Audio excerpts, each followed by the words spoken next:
I'm available 24/7 to help solve issues. Call me 3 a.m. on a Sunday morning, I don't care. A cross-pollination of Thomas Edison and Tony Stark, Elon Musk. Were you a little naive when you thought I can easily build an electric car and a rocket? I didn't think it would be easy. Like I said, I thought they would probably fail. But you know, like creating a company is almost like having a child. So it's sort of like, how do you say your child should not have food? So once you have the company, you have to feed it and nurse it, and take care of it, even if it ruins you. Yeah.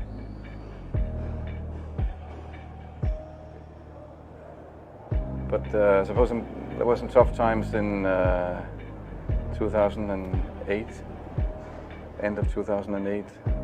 How did you get through that period of crisis? Yeah. Can we just break for a second? Sure, of course. You want to wait a little while? Man, I sure hope it was worth it. Sure hope so. Sure hope it was worth it. It's everything. And I was borrowing money from friends to pay the rent. Well, I mean, Tesla really faced a severe threat of death due to the Model 3 production ramp. Essentially, the company was bleeding money like crazy, and just if we didn't solve these problems in a very short period of time, we would die. And it was extremely difficult to solve them. How close to death did you come? Within single-digit weeks. 22 hours a day, or like what? How many I hours? was working, so 7 days a week, sleeping in the factory. I worked in the paint shop, general assembly, body shop. You ever worry about yourself imploding? Like it's just too much? Absolutely. No one should put this many hours into work. This is not good. People should not work this hard. They should not do this. It's very painful. Painful in what sense? It hurts my brain and my heart. Where do you come up with your best ideas? Are you on vacation, or are you kind of just like in the middle of the night you wake up and start drawing things down? Or You know, sounds really cliche, but like the shower is probably like you know, wake up and go to shower in the morning. And I think actually what's really happened is kind of stuff is percolated in the subconscious. Right. And it's not really occurring in the shower, but you're kind of getting the results of last night's, you know, computation, basically. Right. Whatever area that you get into, given that, you know, even if you're the best, there's always a chance of failure. So I think it's important that you really like whatever you're doing. If you don't like it, life is too short. You know, I'd say, and also if you like what you're doing, you think about it even when you're not working. I mean, it'll just, it's something that your mind is drawn to. And if you don't like it, you just really can't make it work, I think.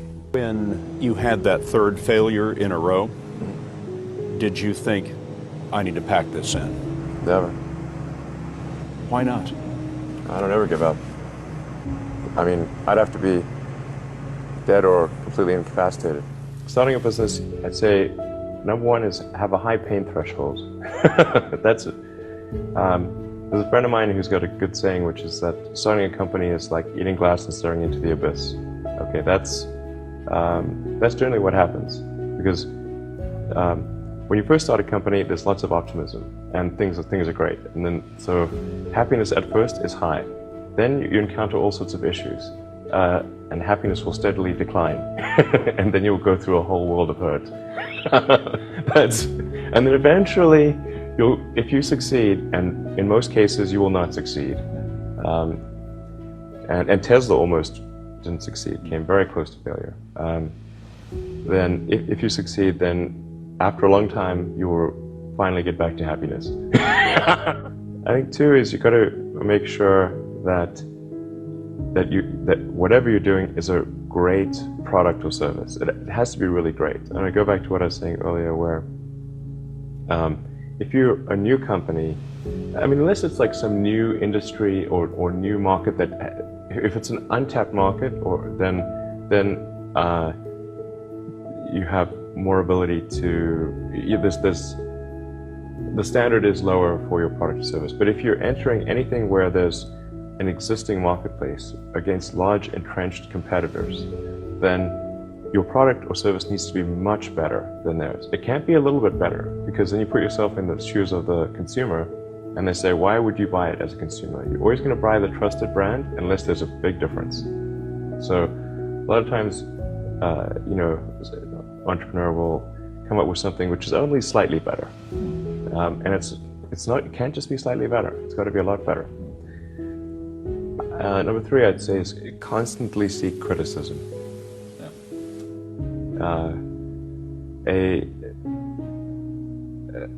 A well thought out critique of whatever you're doing is as valuable as gold.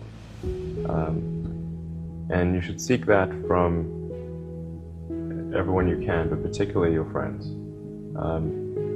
Usually your friends know what's wrong, but they don't want to tell you because they don't want to hurt you.